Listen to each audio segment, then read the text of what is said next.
5 ways to stop living from paycheck to paycheck. Money management isn't the most fun course to study.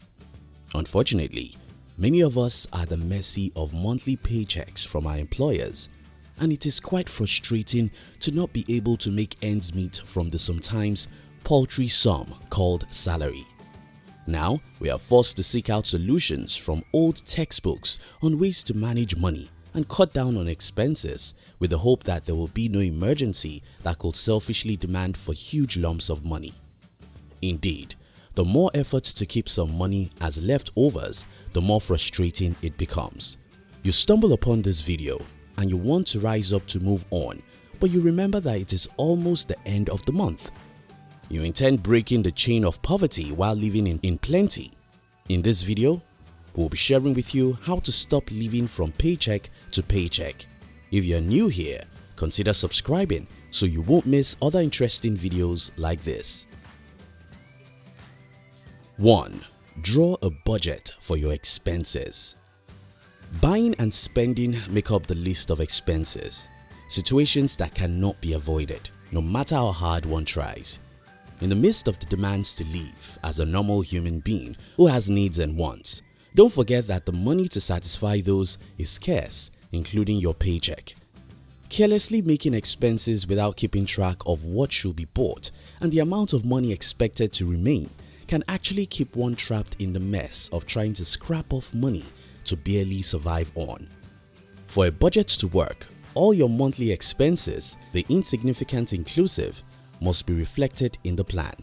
By so doing, you dwell in financial awareness and can only indulge in frivolities when you are sure you have much to spare after the needed expenses in taxes, insurance, premiums, tuition fees, and other hair-raising expenses have been met. 2. Monitor your spending habit. Though quite annoying to do, much of living in plenty lies is carefully monitoring your daily and weekly outflow of money, in cash or with the use of your credit card. It is your life to live as you please, but then when financial cries arise, many can go down with you. By keeping track of your regular expenses, you are able to notice the irrelevancies that you should do away with.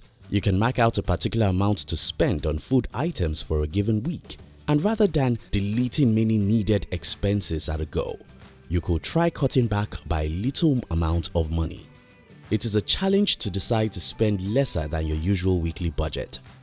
Additionally, you can prioritize or rank your expenses from the most important to the least important.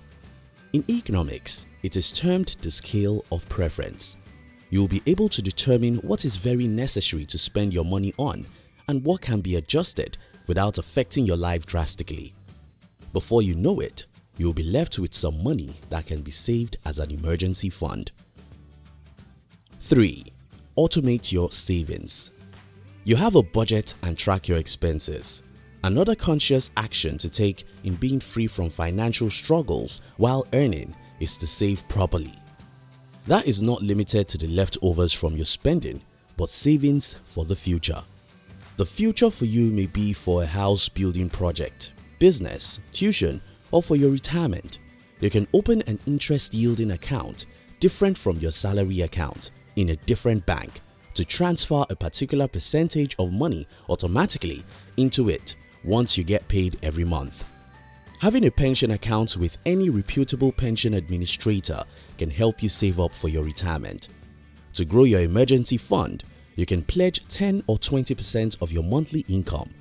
Ensure you will not be taken out from your savings account. If such could be the case, have a savings account that wouldn't give you a debit card and with a bank whose distance is quite far from your place of residence. Your allowances and bonuses can be saved as emergency funds. Don't make long-term plans on your allowances and bonuses since they are bound to change as a result of ever-changing policies. 4. Stay out of debt. It will be impossible to stay on top of your game in savings if you are shoulder deep in debts. First, save up to pay off your past debts. Secondly, do not push yourself into any new debt by taking out loans from the bank or by using your credit card to make unnecessary purchases, no matter how tempting it becomes. In order to manage your debts, you can take up a part-time job that can solely take care of the debts. Until you are debt-free, you may not be able to save meaningfully. 5. Be accountable to someone. Alone, you may pull through.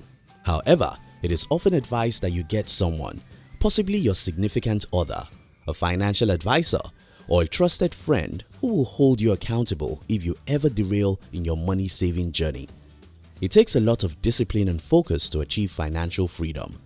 More so, you need all the encouragement you can get from them, as it is not an easy task moving from being spendthrift to a prudent manager. To be at rest in your financial state of mind, you have to live above scrapping from paycheck to paycheck by drawing a budget plan for your expenses, monitoring your spending habit by befriending proper saving methods, staying out of debt, and by being accountable to someone. Thank you for watching our videos. We'd like to give you another interesting video for you to enjoy next. But before then, our team will be very happy if you can like this video and share it with your friends on social media. If you're new here, don't forget to subscribe so you won't miss other interesting videos like this. Look at your screen now to see 2 other videos we handpicked for you to enjoy next. We love you.